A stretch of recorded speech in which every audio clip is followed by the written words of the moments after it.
Bet šobrīd man ir nepieciešami cilvēki, kas noteikti ir gudrāki par mani skolēnu mācību uzņēmumu veidošanā. Tie ir cilvēki, kuri šim procesam ir izgājuši cauri, un viņi tagad parādīs, kā tas ir jādara, ko viņi ir iemācījušies, jo tā vietā, lai es izsauktu visus uz skatuves un mēs sāktu sarunu, mēs sāksim ar tādu klasisku piču konkursu pieeju. Viņiem katram būs dota 1 minūte, un jums būs jānopičo savus skolēnu mācību uzņēmumus, jāiepazīstina ar sevi un jāpastāsta, ko tad viņi mēģina ietirgot, vai ne? Nu tad sauksim šeit priekšā uz 1 minūti Edgars Kuļņičs no Ogres tehnikuma un skolēnu mācību uzņēmuma Fortful Group.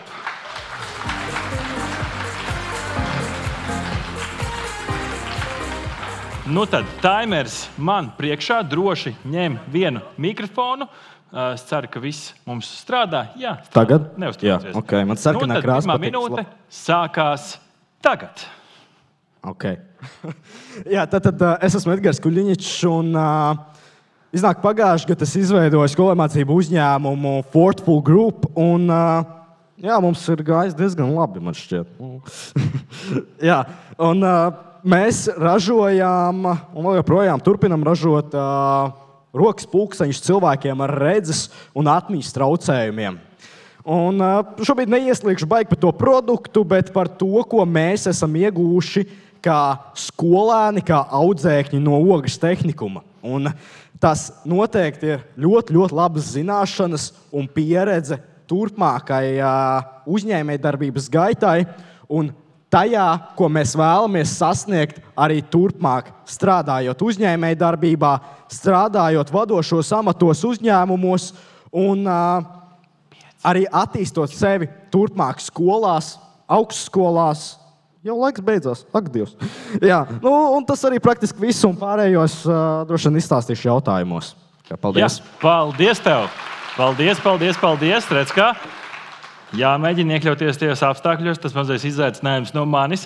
Sagaidām šeit priekšā nākamo dalībnieci Estera Jungfermane no Jelgavas 4. vidusskolas un skolēnu mācību uzņēmuma H-Room. Sagaidām ar aplausiem.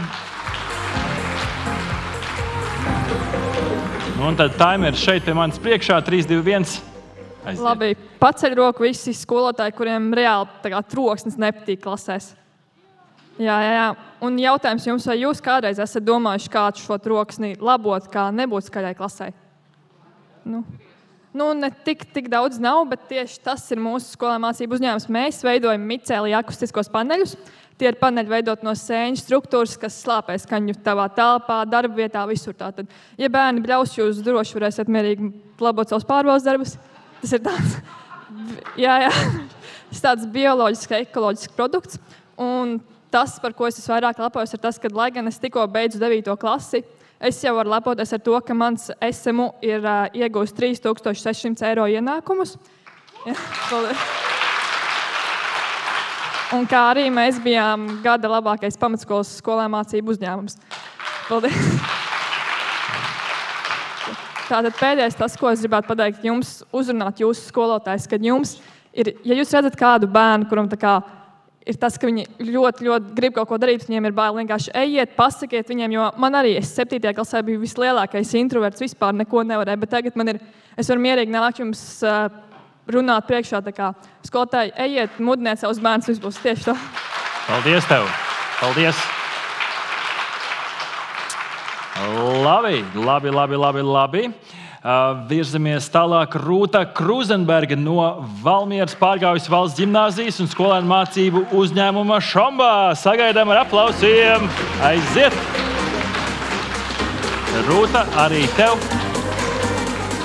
Jā, tātad sveiki visiem. Mani sauc Rūta Kruzenberga, un es pagājušajā gadā uztaisīju skolēnu mācību uzņēmumu Šomba.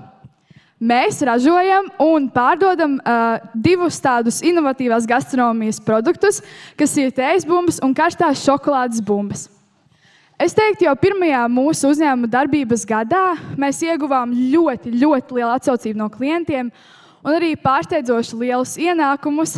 Tāpēc es esmu ļoti, ļoti pateicīga mūsu komandai par to, ka mēs spējām Latvijas pārtikas tirgu ieviest šādu jaunumu, Jo patiešām klienti bija tik priecīgi un mums sūtīja video, kā bērni ēd un priecājas un smaida un kā apstādina bērnu raudas. Un patiešām tāda sajūta, ka mēs varam darīt, mēs visi varam darīt kaut ko labu šai pasaulē.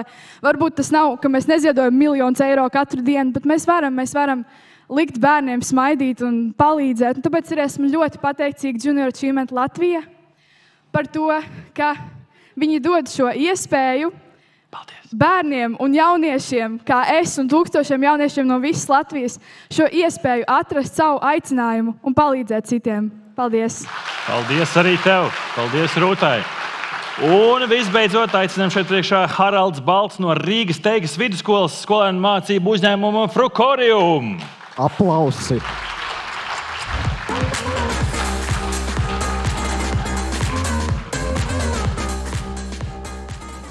Sveiki visiem, es esmu Haralds. Šodien pārstāvu skolēnu mācību uzņēmumu Frukorium, un es ar savu komandu skolēnu mācību uzņēmumu programmas ietvaros ražojam mākslīgo ādu, kas ir taisīta no dabīgām izaivielām, ar mērķi mazināt ādas tirgus atstāto ietekmi uz vidi. Tā skaitā gan, lai tā būtu īstā āda, kurās laikā tiek iegūšanas procesā tiek audzēti dzīvnieki, vai tā būtu mākslīgā āda, kur galvenokārt tiek izmantota plasmas, tāpēc mēs ražojam viņu no bioloģiski izcelsmes materiāliem. Un arī piedaloties Junior Achievement rīkotajā programmā TechTrack, esam ieguvuši nomināciju kā gada inovatīvākais tehnoloģiskais risinājums. Tādējādi parādot arī, ka tehnoloģija nav tikai, varbūt, kā visi iedomājas, datori, bet tas var būt arī biotehnoloģijas, tā var būt ķīmija, fizika un citas biozinātnes. Un man ir aptuveni arī laiks. Paldies! Nekavēšu vairs ilgāk. Ar aplausiem, malači. Nu, redz kā, tur jau bija tās prezentēšanas prasmes, vai ne, tie soft skills strādāt ar publiku, ar auditoriju, to visu jūs esat apgūši lieliski, tāpēc jau esat šodien šeit uz skatuves. Nedaudz iziesim cauri tam jūsu ciklam, paskatīsimies dažādiem posmiem, kas jums un programmām un lietām, kas jums ir palīdzējuši, un tad beigās arī iespējams kāds jautājums no auditorijas, bet sākumā atkāpjamies uz to pašu sākumu. Tas sākums, tā pirmā doma, tā motivācija, vai tas bija kāds tāds grūdienis no kāda skolotāja, tā bija kāda iedvesma no kādas citas puses, kur varbūt tas pats sākums, un Ester, sākam ar tevi, jo es saprotu, ka no visiem tu esi, tā teikt, sākus visstraujāk, kā tu minēji pamatskolas grupā, jau esi startējusi. Kur tev tā motivācija, tā doma sākumā, kā tu nonācis tam, ka tomēr saņēmies un sāki darīt? Nu, vispārīgi tas viss ceļš sākās 8. klasē, kad es tur veidoju savu pirmo skolēnu mācību uzņēmumu, kas bija vēstes ar atstarojušiem elementiem. Viņš arī tā kā sanāca, ļoti labi izdevās, tikām līdz finālam, bet tur neuzvarējām. Tad es uzstādīju sev tādu mērķi, ka kad vajag man uzvarēt, man vajag to pirmā vietu, jo uzvar ir tikai pirmā vieta. Bet, jā. Uzvar tikai pirmā vieta, vai ne? Bet, protams, neuztraucies, uzvar nav pats galvenais, bet vajag uzvarēt. Bet kas bija tas, kas tev nedaudz tā kā iestūma? Tā bija kāda skolotāja, tā bija kāda programma, kāds konkurss? Tā bija skolotāja Luīza Elzbieta Ladika-Korobkova. Viņa arī šeit ir? Jā, nav. Nav? Aplaus katrā ziņā, varbūt skatās. Aplaus viņai. Un tad 9. klasē es sapratu to, ka es vēlos tikt uz priekšu, vēl vairāk attīstīt, pierādīt sevi. Un tad nāca skolotājs Jāgavs Ozols, vislielākā aplausa viņam tiešām. Viņš nav klāt, bet viņš skatās YouTube. Aplaus skolotājiem. Jā, un tad arī tādā veidā mēs pirmo gadu, šogad mums izdevās tas, un tā mēs arī atceros, ka mēs Latvijas finālā teicām, ka mēs sāksim iekarot Eiropu. Un mēs tad arī tagad esam to sākuši, jo mēs vienā Eiropas konkursā esam izturējuši pirmo kārtu. Tad, protams, redzēs no septembra līdz nākamā gada oktobrim, tad sāksies viss īstais darbs. Okay, kā Eiropa skatās uz sēnēm? Viņiem ir tāds kāpēc sēnes, bet mēs viņiem ieskaidrosim. Jūs viņiem parādīsiet. Ļoti labi. Runājot par zaļām lietām, Harald, zaļais vilnis, vēlme atteikties no kādiem citiem produktiem, tas kaut kur bija pamatā tam, ka nonācāt līdz tādai zaļai idejai, vai tur tas ceļš ir daudz sarežģītāks? Arī tas bija, protams, ka visiem tagad mūsdienās visi domā par zaļu dzīvi, zaļiem bioloģisku pārstrādāšanu, bioatkritumu un tā tālāk. Un, tas lielākais grūdienis, manuprāt, bija apkārtējo tāds, es pat nezinu, kā to pateikt, bet tāds atskati uz visu kopējo programmu, ko man arī tā ļoti iesēdās galvā un gribējās pamēģināt. Un atradu ideju un pieteicos. Un tagad sēžu šeit. Kas tev pašu nomotivēja? Tu gribēji būt bagāts, te bija kāds selks, kāds piemērs, jo man šķiet, ka ir ļoti daudz tādu, kuriem tās idejas ir, man arī ir idejas, bet es kaut kā neju un nedaru.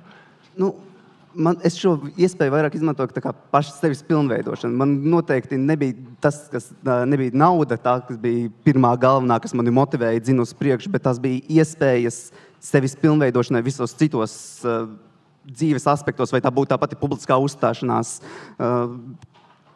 vai visi citi tie biznesa vadīšanas spējas un komandas veidošana, laika plānošana varētu turpināt saukt un saukt. Mums ir tik daudz laika. Es tā mēģinu dekodēt to jūsu izaugsmes kodu, saklausīt jums abiem. Jā, tev vēlme tā pirmā vieta, tev vēlme attīstīt sevi. Tomēr ir kaut kāds tāds dzinulīts kaut kur. Rūta, klausījos tavu stāstu un domāju, vai tu biji no tiem cilvēkiem, vai tu esi no tiem cilvēkiem, kas iesprauž teikarotīti krūzē, jo tur tik daudz cukurs apakšā ir. Vai citādā? Kur tā ideja radās? Nav tik traki. Tā ideja principā radās no tā, ka es ļoti mīlu gatavot. Tagad īpaši vasaras brīvlaikā es katru dienu izmēģinu miljonus jaunas receptes. Pat tiešām visi mani radi, viņi ir atēdušies un ļoti traki. Bet es tā domāju, ka man ļoti patīk arī uzņēmējdarbība, jo man teica ar to nodarbojas, un es tā kā apmēram esmu redzējusi, kas tur jādara, kā tas ir, kā tas iezogās tavā ikdienā, kā tas attīsta cilvēka prasmes un vispār komunikācijas prasmes un vispārējo. Jau no mazas bērnības esmu sapratusi, ka man tas ļoti, ļoti saista. Un kā tu sākumā jautāju, vai tas bija kāds skolotājs, kas iedvesmoja? Nē. Es teiktu, ka es biju tā, kas iedvesmoja savus skolotājus. Es viņus stūmu uz to, ka mums ir jāiet šo, vai ne? Lūdzu, skolotāji, iedvesmojiet savus bērnus, lūdzu, patiešām. Bet jā, jo es redzēju, ka ir šāda iespēja uztaisīt skolu mācību uzņēmumu. Un tā kā man arī ģimenē un draugos ir ļoti daudz mazi bērni, un es ar viņiem ļoti daudz saskaros. Ļoti daudz saskaros ar raudāšanu, un kad vajag našķīt, un kad mamma neļauj našķīt, un ir Ziemassvētki, un gribas to karsto šokolādi, bet kas tur tāds iebērt kaut pulveri glāzē? Kas tas tāds ir? Bet ja ir bumba, kas izkūst karstā pienā, un tur iznāk maršmelovi ārā, tad jau tā ir pilnīgi dāvana, tā ir vakara aktivitāte, tā ir nedēļas aktivitāte. Un vienkārši, kā jau es teicu savā pičā, es esmu redzējusi, kā mums ir sūtījuši vecāki, kas ir pateicīgi par to, ka mēs esam devuši šo aktivitāti, šo krāsiņu viņu bērnu ikdienai un izraušanos no rutīnas ārā. Es teiktu, ka tas bija mans mērķis, kāpēc es vispār taisīju tieši šādu SMU. Jo, protams, es arī varēju varbūt kaut kādu tehnoloģiskāku risinājumu, bet es neesmu tehnologs, es neesmu inženieris. Tā kā es ieteiktu visiem darīt to, kas viņiem vislabāk sanāk. Ja jūs esat izlēmuši, ka jūs vēlaties darīt kaut ko ar uzņēmējdarbību saistītu, atrodiet savu to aspektu, kurā jūs to varētu darīt vislabāk. Jā, paldies. Rekā. Aplausi arī noteikti, jā. Es šeit saklausīju tādu kaut kādu arī ģimenes aspektu, ka tomēr ģimene saka, jā, ej, dari, pamēģi, un tev bija arī piemērs ģimenē. Tā kā ļoti labi tas ir vēl. Ja nav skolotāji, tad ir ģimene. Tad ir ģimene, ļoti labi. Kaut kā jau jāatkodē mums ir, kur tā izaugsme visur slēpjas. Edgars, tev tas ceļš patiešām šeit jau ir noiets diezgan garš. Tu pat esi pagozējies uz starptautiskām skatuvēm pārstāvot Latviju ar savu skolēnu mācību uzņēmumu. Patini to bildi atpakaļ, kur tas viss sākās? Tev patika ķimerēties ar Lego, vai kā tu nonāci līdz tam, ka tā ir pulksteņi neredzīgajiem? Jā, vairedzīgajiem, bet... sorry. Tas bija, manuprāt, ap 4 gadiem, kad man bija kaut kā 4-5 gadi. Man mamma visu laiku pirka kaut kādas rotaļlietas, kaut ko tam līdzīgu. Un otrajā dienā jau viņas vairāk nebija, viņas bija izjauktas. Un tad arī tas varbūt tās sākās kaut kādos bērna gados, kad man patika izjaukt lietas un nesalikt atpakaļ. Es centos, bet nesanāca. Bet vispārībā interesi par elektroniku, par tehnoloģijām, par fiziku, ķīmiju iesākās aptuveni pirms 4-5 gadiem vēl pamatskolā. Tad Ogres pirmā vidusskola, gan vairāk tā nesaucās. Bet bija skolotāji, kas motivēja. Paldies skolotājiem. Un aplausi. Jā, un tie bija skolotāji. Praktiski skolotāji iedvesmoja mani darīt vairāk. Bet ideja par Fortful grupu un kaut kādām tehnoloģijām, kas palīdz cilvēkiem, iesākās pirms kaut kādiem 2 gadiem. Kad es sāku skatīties, ko es varētu attīstīt un ko es varētu darīt. Un tā es arī nonācu līdz pulkstenim. Re, kur ir uz rokas? Jā, re, kur ir uz rokas. Redz kā. Jā, un praktiski tas arī ir viss. Sākumā bērna gadi un tad skolotāji. Skolotāji, tā motivācija ļoti svarīga, ka tu izcēli. Paldies par to. Es tā lasu Fortful, Hashroom, Šomba, Frukorium. Tur nekas latvisks nav. Nav pārmetumu, bez pārmetumiem, bet tāda apzināta pieeja paņemt tādu anglisku vai tādu globāli izrunājumu nosaukumu. Tur kaut kāda ideja apakšā jums ir, varbūt kāda doma par šo? Ja tu gribi iet starptautiskāk, tad vajag angļu vārdu, jo, kā domāju, piemēram, būs latviešu vārds, tad nesapratīs, vajag angļu labāk. Iespējams, jā, bet manā gadījumā ir tā, ka man Fortful nosaukums ienāca galvā pirms kaut kādiem 3-4 gadiem, un es ilgi domāju tieši par šo nosaukumu. Es gribēju arī kaut ko latvisku šajā gadījumā, jo mēs nākam no Latvijas, un Latvijas vārdu arī nesam pasaulē. Bet Fortful tulkojumā nozīmē par visu, par pilnību, Fortful, no 3 vārdu savienojumu, Fortful.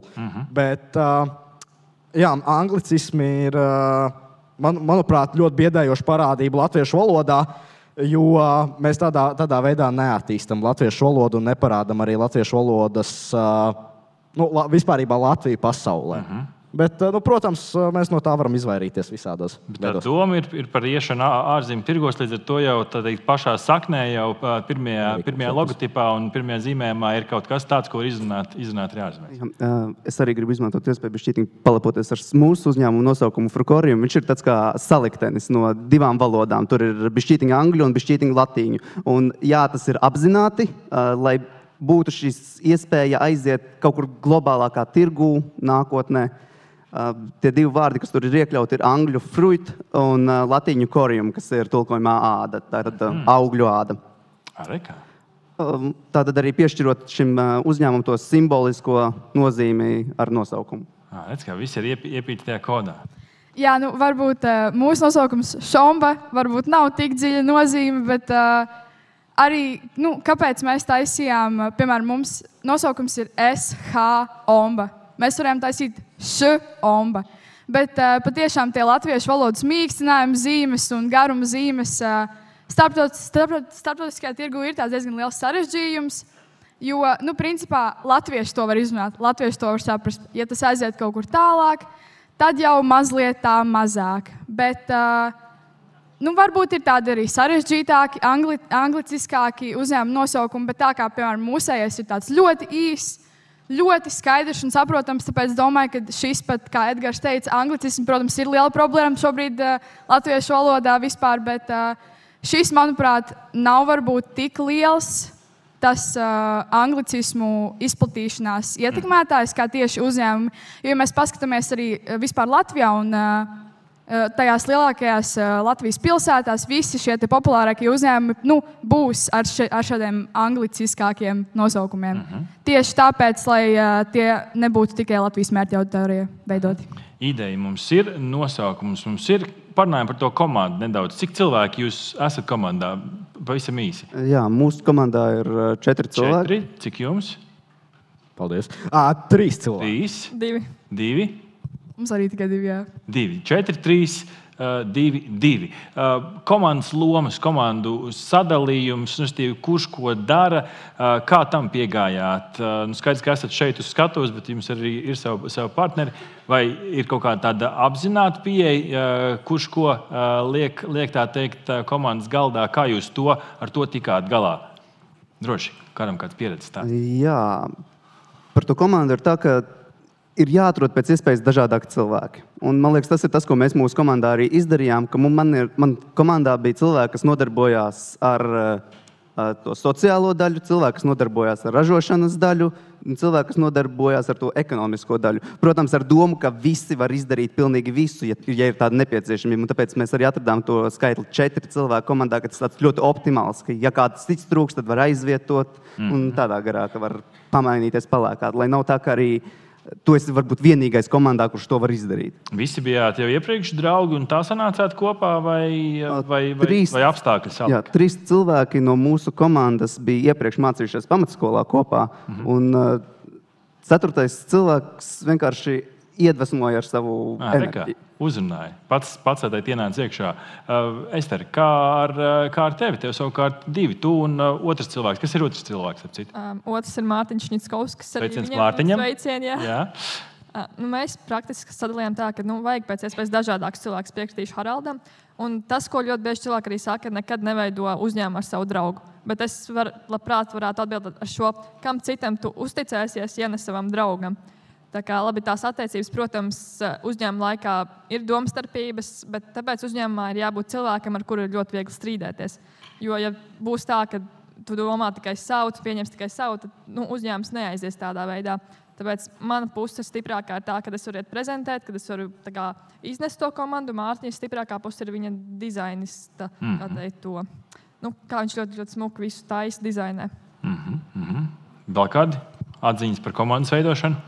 Man arī komandā ir tikai 2 cilvēki, un ļoti līdzīgi kā Esterei patiesībā es vairāk pārstāvu to mārketinga pusi, to sociālo pusi, to runāšanu, sociālo tīkli, kā arī vairāki rakstu darbi un tieši ekonomiskā puse tas bija vairāk uz manis, bet uz manas komandas biedrs Annijas Eglītis no Valmieras, tieši viņas atbildība bija ražošana, jo, protams, ja mūsu produkts ir ļoti ejošs, ļoti patērējams un patiešām mums visos tirdziņos arī izpirka. Un tā ražošana ir ļoti, ļoti nozīmīga un ļoti laikietilpīga. Tāpēc, principā, tā arī sanāca, kad visu to laiku, ko es pavadīju rakstot, editojot bildes un tam līdzīgi, viņa pavadīja ražojot šos mūsu produktus. Bet, protams, arī viņai arī ļoti dizainera pieredze ir. Un tas ir arī iemesls, kāpēc es viņu izvēlējos šim uzņēmumam, jo viņai ļoti sanāk rokdarbi un viss, kas ir ar to saistīts. Tāpēc viņa visu varēja ražot ļoti precīzi, ļoti skaisti un ar ļoti mazu kļūdas koeficientu. Ļoti mazu patiešām. Tā, lai pat iespējas mazāk izēvielu tiktu iztērētas un lai viss sanāk ļoti kompetenti un skaisti. Jā, es arī laikam vēlos izteikties. Mums gan negāja tik rožaini kā visiem pārējiem šeit. Vispārībā Fortful grupu komandai. Mums bija tā, ka gada sākumā biju es, vēl 2 meitenes, un tas arī bija viss no komandas. Un mēnesis pagāja, un pēc mēneša šīs 2 meitenes pateica, nē, paldies, negribu tur piedalīties, un visi baigi sarežģīti, un jā, es labāk mācos, un tas arī viss, ko es paveikšu skolā. Bet tad es skatījos uz kaut kādiem citiem veidiem, kā varētu piesaistīt cilvēkus, un tad es atradu savus draugus, cilvēkus, kurus es pazinu. Un tad es viņiem piedāvāju, viņi labprātīgi arī piedalījās, labprātīgi nāca un strādāja, bet tie bija tie cilvēki, kas nesaprata pilnībā neko no tehnoloģijām. Un tad arī es piekritīšu visiem pārējiem, ka komandai ir jābūt tādai, lai katrs cilvēks būtu atšķirīgs. Lai, piemēram, es varu strādāt ar tehnoloģijām, ar programmēšanu, lai Alberts var strādāt ar finansēm, ar, piemēram, dokumentu rakstīšanu un runāšanu uz skatuves, un lai Vītauts var rakstīt dažādus tekstus, veidot drukas materiālus un dizaina elementus uzņēmumam. Un tad arī mēs nonācām pie tā gala vārda, gala varianta, kad visiem cilvēkiem ir jābūt atšķirīgiem, lai būtu labs uzņēmums un būtu laba komanda. Ejam tajā izaugsmē uz priekšu, tad mums ir ideja nosaukums komanda. Tas posms tur no tās domas līdz tam pirmajai taustāmajai lietai, vai tas ir prototips, vai tas ir produkts. Kas šajā posmā jums palīdzēja iet uz priekšu? Vai tā bija Junior Achievement iedvesmas konference, vai tas bija vēl kāds skolotājs, kas pienāca klāt? Kas bija tie tie punkti, tie atspērienu punkti, kas palīdzēja nonākt līdz jau tam taustāmiem rezultātam? Jā, laikam es pirmais runāšu šoreiz. Tad bija tā, ka tā iedvesma nāca no 2021. gada uzdrīksties uzvarēt. Es vēl nebiju tur klātienē, es noskatījos aptuveni gadu pēc iznāca videoklips YouTube. Un es noskatījos šo visu tiešraidi, gan nebija tiešraidi, bet video. Un es izdomāju, ka arī gribu runāt uz tās skatuves. Un man bija vienīgais tas, ko es vēlos, es gribu runāt uz tās lielās skatuves un viss. Tas arī bija tas, ko es teicu jau no uzņēmēju dienās, kad mēs uzvarējām. Ka mans vienīgais mērķis bija runāt uz tās skatuves, iedvesmot citus. Un tā arī mēs to paveicām. Vismaz centāmies paveikt. Bet kur tā tehnoloģiskā puse? Tomēr tas nav vienkārši tā gribēt un es mājās paķemerējos un gatavs pulkstenis. Tomēr tur kaut kādi posmi pa vidu arī ir. Jā, tad arī mēs nereģistrējām uzņēmumu tikai, ka mums bija ideja. Mēs reģistrējām uzņēmumu, skolēnu mācību uzņēmumu, tad, kad mums jau bija reāls prototips, kad jau bija reāli strādājoša prece, produkts. Un tad arī tālāk mēs viņu attīstījām, pieliekot vēl dažās lietas. Atvainojos. Uz šo mamma zvanu. Jā. Tāpēc jau iet cauri tām dunurdas termi. Jā, tā arī nāca šī idejas, nojauts doma. Jā. No idejas līdz prototipam. Jā, man arī 8. klasē iepazīstināja ar šo programmu. Man arī es padzirdēju, ka ir tāds jauno uzņēmēju dienas, kad ir Eiropas čempionāts. Kā teikt, pamatskolas līmeni esmu izgājis, tagad jāiet uz vidusskolas līmeni. Joprojām tas, ko es gribu sasniegt, ir līderu programma, vēl kā arī tikt uz, kā Edgars jau tika uz Eiropas čempionātu. To, es domāju, 3 gadu laikā spēšu īstenot. Un kā arī tas iedvesmas avots man ir, šobrīd ir tas skolotājs Jākaps Ozols, jo es viņu jau 10 gadus pazīstu, kopš viņa ģimene ļoti tuvu mums ir.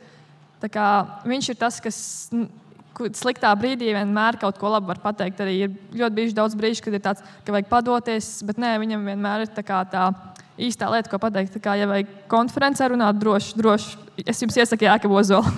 Es nevis tikai skolotājs, kā varbūt tas zināšana avots, bet patiesībā viņš tāds tā kā mentors, tāds emocionālais atbalsts tajā brīdī, lai pastumtu uz priekšu. Jā, es teiktu, ka viņš nav skolotājs, jo skolotājs tāds kā, skolotājiem nevajag būt tādiem, kas lasa pēc mācību grāmatas, visus noteikumi nevajag. Tiešām mūsdienās nevienam tas nav vajadzīgs. Vajag būt tādam, kas tev motivē, kurš varētu būt tavs pilnīgi labākais draugs.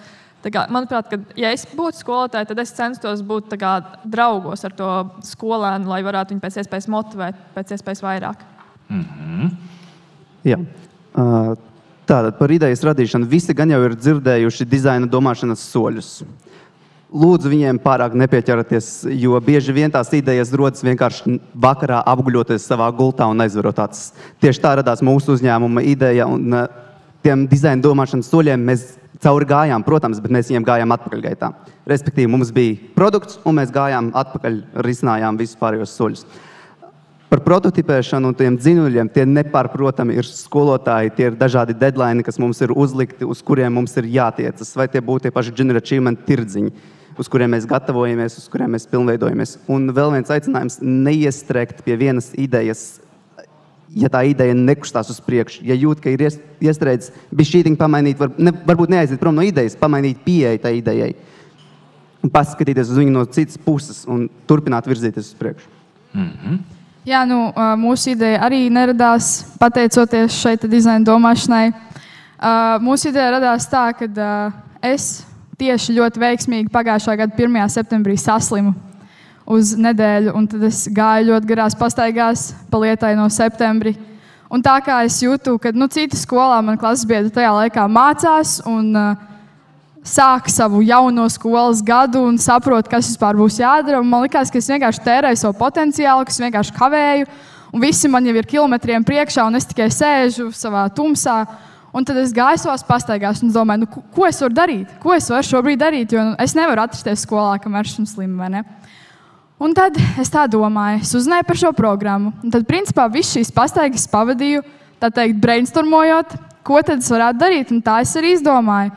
Un kā es šo ideju tālāk iznesu, bija, man ir arī ļoti tāda tendence ka man vajag visu uzreiz. Kā es kaut ko iedomājos, man uzreiz vajag to sasniegt. Un es centīšos panākt visu, es centīšos izdarīt visu. Es strādāšu naktīm un dienām un negulēšu, jo man vajag to visu uzreiz. Un tā es domāju, arī es to visu sasniedzu, jo man tas iekšējais dzinējs, viņš dega.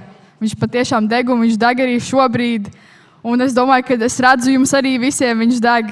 Pilnīgi visiem viņš deg. Tāpēc attīstiet un sekojiet šim dzinējam, jo tas ir tas galvenais, kas jūs aiznesīs uz jūsu mērķi. Super, super. Paldies, paldies. Aplausi, ļoti labi. Mēs tagad ejam uz priekšu tajā attīstībā. Šis jautājums laikam vairāk Esterei un Haraldam par TechTrack. TechTrack, starp citu, kāds nezina, Junior Achievement skolēnu mācību uzņēmumu programmu novirziens, kur kopā ar RTU un Riga Business School un mentoru atbalstu jaunieši attīst tos inovatīvos tehnoloģiskos produktus, ar kādu tiek proklamēts ar augstu pievienoto vērtību. Kas no šīs programmas nāca jums talkā, un kā varbūt tieši mentori vēl bez skolotājiem, kā tie kādu lomu spēlēja, kādu varbūt grūdienu iedeva vēl? Šajā programmā mēs nepiedalījāmies. Jā, mēs nepiedalījāmies. Tā kā, mēs piedalīsimies, šogad pieteiksimies. Man liekas, ka tur tikai no vidusskolas var pieteikties, jo mēs pagājušajā gadā skatījāmies. Tā kā, 9. klase vēl mērķi priekšā ir. Vēl priekšā, bet es esmu diezgan pārliecināts, ka Edgars ar mums piedalījās. Bet tāpēc ātri no manas puses mēs esam ļoti pateicīgi Junior Achievement par mentoru, ko viņi atrada, jo, kā jau es iepriekš teicu, mums nav tas tehnoloģiskais produkts tajā tehnoloģijas standarta nozīmē. Mums viņš ir biotehnoloģisks, un mums tas ir audums, ko mēs ražojam, tāpēc mums Junior Achievement piemeklēja ļoti unikālu mentoru, kas mums palīdzēja pastāstīt, kādam ir jābūt materiālam, lai arī ko ar viņu var darīt. Līdz ar to tas mums arī dzina uz priekšu to prototipēšanu, kas palīdzēja un attīstīja mums. Edgars, saprotu, ka tu biji daļa no šīs programmas. Jā. Kā tā palīdzēja to tehnoloģisko pusi attīstīt? Tā īstenībā palīdzēja ļoti, jo mums arī piesaistīja šī programma zinoši inženieri no Rīgas Tehniskās universitātes. Un tādā veidā mēs ieguvām to, kā var pilnveidot šo produktu, kas ir pulkstenis cilvēkiem, rokas pulkstenis. Un mēs pilnveidojām to tā, lai tas būtu izmantojams arī turpmāk. Ne jau kā vienreiz lietojams pulkstenis, bet lai arī tas būtu, piemēram, ūdens drošs, putekļu drošs. Un šādā veidā arī tuvojoties jau Apple līmenim, tuvojoties Samsung līmenim, es varbūt tās mazliet pārspīlēju, bet jā, es ceru, ka mēs kādreiz tuvosimies. Ļoti labi, aplausi. Ambīcijas jāsaglabā. Vēl viens tāds man asociācija ar skolēnu mācību uzņēmumiem ir bazāri. Ja jūs dodaties pie tiem gala lietotājiem, gala patērētājiem, kā jūs uz šīm aktivitātēm skatāties, ko jums tā ir devusi? Skaidrs, viens var būt parādīt produktu, bet ko vēl no tiem var paņemt, ko jūs varat ieteikt priekš skolotājiem, kā nomotivēt arī savus jaunos skolēnu uzņēmējus piedalīties tajos? Vispār gatavoties uz citu bazāru ļoti stresaini. Skolotāji, jūs to darat, tad noturieties, jo tas tiešām ir ļoti, ļoti grūts process, ļoti, ļoti stresains process. Bet vislielākais tas, ko iegūst, ir tas, ka tu iemācies runāt ar klientiem un it īpaši prezentēt, tad, kad arī tur ir minūtes pitch. Tā ir tā interesantākā lieta. Un pēc tam, kad tu 5 vakarā gaidi to apbalvošanu, tad ir tāds, tā kā tur slēgtie mūziķi spēlē, tāds, lūdzu, beidziet spēlēt, tā kā, vajag to apbalvošanu ātrāk. Tā kā es saku, jā. Tie citi bazāri man ļoti, ļoti motivē, jo pagājušajā gadā, kad man bija tas iepriekšējais esmu tur, es neuzvarēju nekādas nominācijas, bet tad es sapratu arī, kā Rūta teica, viņai arī tas iekšējais dzinējspēks. Man arī bija tāds, ka man vajag to kartonu gabaliņu, man gribas viņu pie sienas pielikt. Un tā tagad 2 tie gabaliņi stāv manās mājās. Tā kā, ja jūs arī gribat, tad droši vienkārši ejiet, lūdzu, motivējiet skolēnus, jo mums vajag vēl vairāk uzņēmējus, vajag vēl vairāk tādus skolēnus, kas vienkārši nesēž datorspēlēs, bet iet un dara.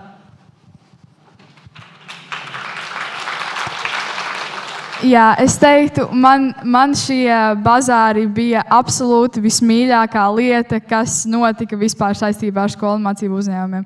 Gan tā gatavošanās, gan tas adrenalīns, gan tas stresiņš, gan pilnīgi viss, kas saistīts ar to, kad mēs tur stāvējām ar manu kolēģi un skatījāmies žūri, ja kaut kur siru apkārt, un mēs domājam, tūlīt jau būs.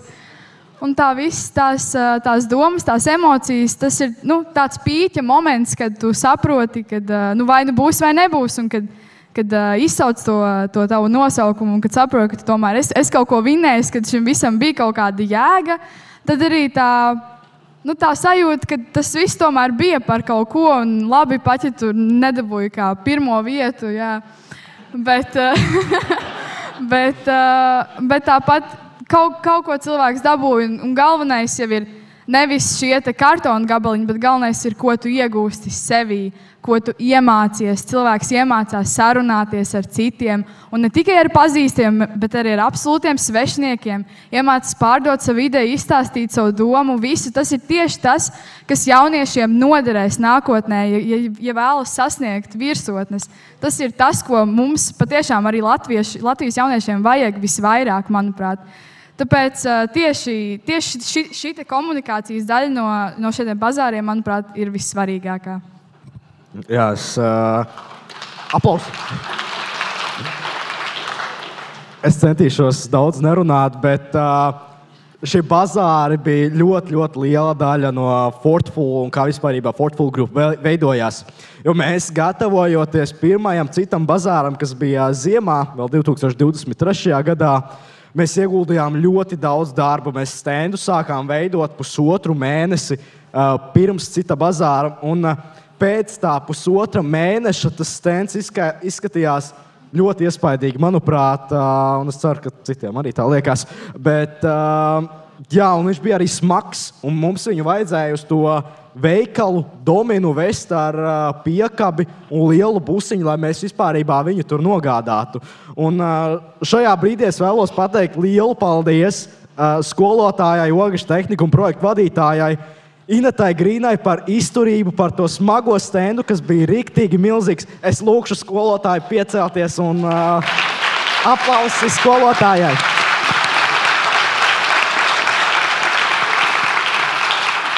Jā, tas tiešām bija ļoti, ļoti liels darbs ieguldīts stendā, lai mēs izceltos arī tajos pašos pičos, ko mēs runāsim žūrijai, lai mēs izskatītos pēc iespējas labāk un lai mēs būtu labākie. Jā, skolēnu mācību uzņēmumu šie tirdziņi nepārprotami ir tāda surreāla pieredze, kad tu atrodies līdzās līdzīgi domājošiem cilvēkiem, kas ir gatavi darīt.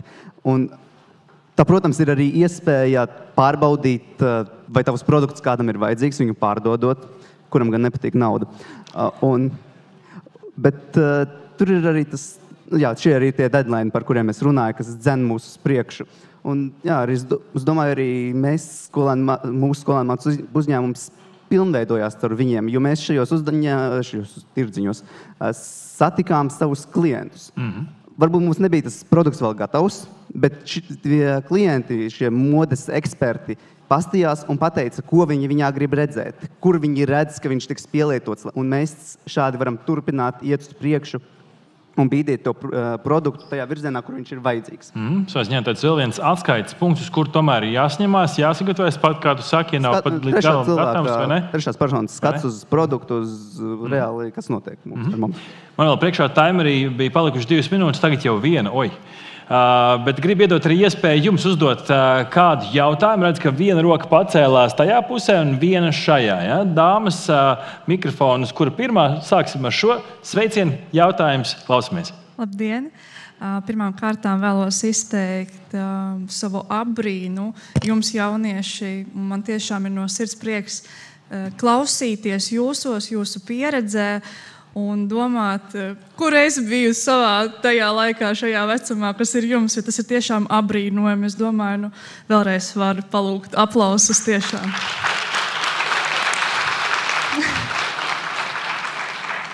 Jā. Ziniet, ir labi mācīties no kļūdām, bet vēl labāk ir mācīties no svešām kļūdām. Tad man ir jautājums šāds. Kāds ir bijis jums vislielākais izaicinājums, veidojot savu mācību uzņēmumu? Un ko jūs ieteiktu skolēniem, kuri tikai aizdomājas par šo ideju, bet varbūt tomēr baidās, ka būs nesaprasti? Paldies! Kuram ir atbilde? Nav jāatbild visiem, kuram ir uzreiz. Lūdzu. Es teiktu, man vislielākais izaicinājums bija, tad, kad bija jautājums par komandu, es teicu, ka komandā viss kārtībā, vai ne? Bet tā jau, protams, līdz galam arī nebija. Protams, šajā radošajā procesā katram ir savs viedoklis, tāpēc rodas domstarpības, kā tas ir dabiski. Un es domāju, atbildot uz jautājumu, ko sagaidīt jauniešiem, kas domā par skolu mācību uzņēmumu uzsākšanu. Sagaidīt domstarpības nebūs viegli, būs jāaizstāv savus viedoklis stundām ilgās pārunās, būs jāiesaista mentori, būs jāiesaista iespējams pat ģimenes locekļi, atkarīgs, cik tomēr tā tēma tāda nopietna, bet jā, kad nebūs patiešām viegli, bet to vajag uzņemties, tāpēc, ka tie augļi ir daudz saldāki par tām grūtībām. Jā. Jā, un par to baidīšanos man ir 3 vārdi. Baidīties nav stilīgi, un tas arī viss. Ļoti labi. Paldies par atbildēm. Un te vēl viens jautājums bija, kur mums ir. Redz, kur ir? Paldies jums par iedvesmu. Rūtei, man ir jautājums par PVD prasībām. Es saprotu, ka ar pārtikas produktiem ir tāds jautājums, ko vienmēr saka, kad ir jāskatās, kā ar to strādāt, lai atbilstu šīm prasībām. Un Haraldam man ir tāds jautājums. Es pareizi sapratu, es pareizi atceros, no ābolu mizām jūs taisījāt to ādu, jā? No visa ābola. No visa ābola. Vai varētu nelielu ieskatu, kā tas vispār iespējams, protams, neiedziļinoties tur varbūt kaut kādos tehniskos sīkumos, lai patentu nepārkāptu, bet kā tas vispār ir iespējams tā ideoloģiski? Un tomēr tas 3. jautājums Rūta atbildēja, bet es gribētu saprast, cik jums katram tomēr tā ģimene deva to atbalstu, cik tas bija būtiski, teiksim, varbūt gan padoma ziņā, gan visādi citādi, lai jūs varētu šeit būt un startēt. Sirsnīgs jums paldies. Man jau mirgo no 3 jautājumiem šeit priekšā. Jautājumi labi, paldies, bet mēģinām pavisam ātri. Tātad, kā tas iespējams, PVD un... Es jau pēdējo aizmirsu. Kā tas iespējams, tas ir arī viens no iemesliem, kāpēc mēs pieteicāmies Tektrak programmai, jo mums arī tas nebija skaidrs. Mēs it kā tikām skaidrībā, un tas principā ir dažādas bioloģiski aktīvās vielas, kas tur savstarpēji sasaistās kopā. Un pēc tam izžāvējot ūdeni no viņas ārā, mēs tiekam pie mūsu produktu. Kafijas pauzē parunāsiet cīkāk, ļoti labi tā PVD. Jā, par PVD ātri. Tātad, taisot skolu mācību uzņēmumu, bija arī ļoti daudzi, kas veidoja pārtiks produktus, tāpat kā mēs. Bet tāpat kā, piemēram, skolu mācību uzņēmumam nav jāmaksā nodokļi, tāpat arī ar PVD tās prasības nav tik stingras. Bet prasība bija, kad es precīzi neatceros, kā tur bija, bet kad jāveido tie pārtiks produkti ir certificētā virtuvē. Un mēs to darījām mūsu skolas virtuvē ar cimdiem, ar cepurītēm, profesionāļu pavadībā, tā lai viss būtu kārtībā un viss būtu sterili. Jā. Un visbeidzot, tā ģimene. Kuram ir kāda atbilde par šo?